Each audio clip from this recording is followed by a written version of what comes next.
はい、どうも、ネオンライト松下です。くしゃみっていうのは、生理現象だと思うんですよ。どうしても我慢できないじゃないですか。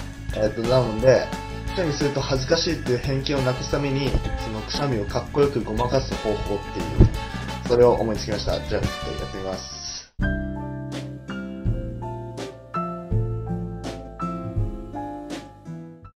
はい、なんてよ、ジュン。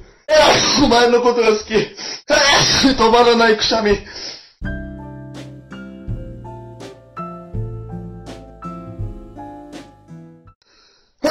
どうした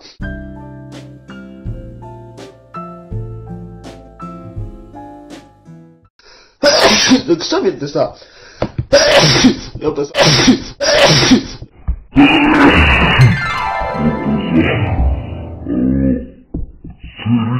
くしゃみが出るってことはさ、生きてる証拠なわけだし、馬鹿にすることはないと思う。以上、くしゃみのごまかし方講座でした。くしゃみは我慢するものではありません。かっこつけてしましょう。じゃあねー。